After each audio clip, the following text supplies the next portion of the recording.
Punjab and Haryana high court ने जननायक जनता party के नेता देवेंद्र कादियान के डीएनए टेस्ट का आदेश दिया है। एक महिला ने कादियान के खिलाफ हाईकोर्ट में याचिका दायर की थी, जिसमें महिला ने कहा था कि उसके बेटे का पिता देवेंद्र कादियान है, जिसकी सुनवाई में हाईकोर्ट ने 27 अगस्त को यह आदेश जारी किया है। बता दें कि देवेंद्र कादियान पानीपत के रहने वाले हैं। वह प्रदेश के पूर्व डिप्टी सीएम दुष्यंत चौटाला के जीजा हैं और अब इस आदेश के बाद न केवल कादियान विधानसभा चुनाव के बीच मुश्किलों में घिर गए हैं, बल्कि यूपी उत्तराखंड के पूर्व सीएम एनडी तिवारी की तरह विवादों में आ गए हैं। वहीं जेजेपी नेता ने कहा कि वह डीएनए टेस्ट के लिए तैयार है और चुनाव के वक्त फर्जी डॉक्यूमेंट के जरिए रची गई है राजनीति, साजिश और पैसे ऐंठने का मामला है। बता दें कि याचिका में महिला ने कहा है कि देवेंद्र ने 16 अप्रैल 2003 को उनसे कटरा में शादी की थी। शादी के 1 साल बाद वह पत्नी की तरह गुरुग्राम में एक साथ रहे। फिर इसके बाद वे मुंबई चले गए, जहां वह गर्भवती हो गई और लगातार तनाव और दोनों के बीच झगड़े के चलते उसका गर्भपात भी हो गया। वहीं महिला ने बताया कि 20 जून 2005 को हिसार में उसने उनके घर बच्चे को जन्म दिया। इसके बाद देवेंद्र कादियान ने कहा कि वह अपने माता पिता को बच्चे के जन्म के बारे में सूचित कर दे। इस पर कादियान ने न केवल उनको इनकार कर दिया, बल्कि उसे गंभीर रूप से पीटा और घर से भी निकाल दिया। महिला ने कहा कि देवेंद्र के घर से निकाले जाने के बाद वह अपने बच्चे के साथ हिसार में अपने पैतृक घर में रहना शुरू कर दिया। यहाँ से देवेंद्र कादियान ने उससे बचना शुरू किया और दोबारा उससे कभी नहीं मिला। साथ ही महिला ने यह भी बताया कि अलग होने के बाद उसने देवेंद्र कादियान को पानीपत स्थित उसके आवास पर पकड़ लिया।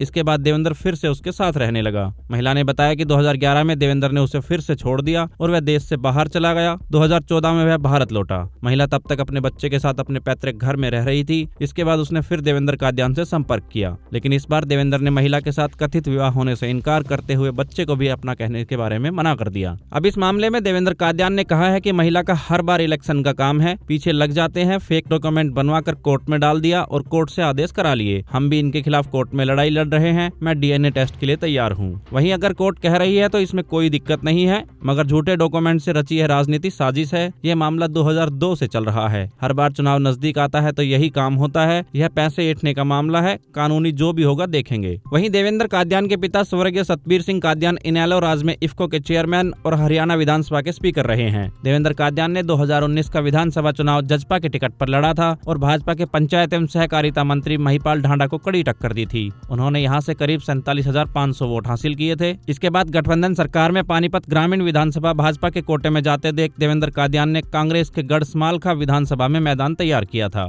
तथा इन 4.5 साल में वे स्मालखा के साथ पानीपत ग्रामीण विधानसभा में लगातार सक्रिय रहे। पार्टी ने उनको प्रदेश उपाध्यक्ष की जिम्मेदारी भी दी थी और कई जिलों का प्रभारी भी बनाया। जानकारी के लिए बता दें कि देवेंद्र कादियान का अपना बिजनेस है और वे खेती भी संभालते हैं। उनकी शिक्षा बीए और एलएलबी है। उन्होंने साल 1998 में कॉलेज छात्र जीवन से अपनी राजनीति की शुरुआत की थी। उस वक्त वे इनसो के सक्रिय कार्यकर्ता के रूप में काम करते थे और साल 2004 में कुरुक्षेत्र विश्वविद्यालय में छात्र संघ के चुनाव की तैयारी की थी, लेकिन उस वक्त चुनाव नहीं हो पाए। वहीं उनके पिता सतबीर सिंह कादियान और मां बिमला कादियान ने इनेलो के टिकट पर चुनाव लड़ा है। सतबीर सिंह कादियान चुनाव जीतकर विधानसभा तक गए हैं। इनेलो से अलग होने के बाद जजपा में चले गए थे। उसके बाद उन्होंने साल 2019 में पानीपत ग्रामीण विधानसभा से जजपा के टिकट पर चुनाव लड़ा था।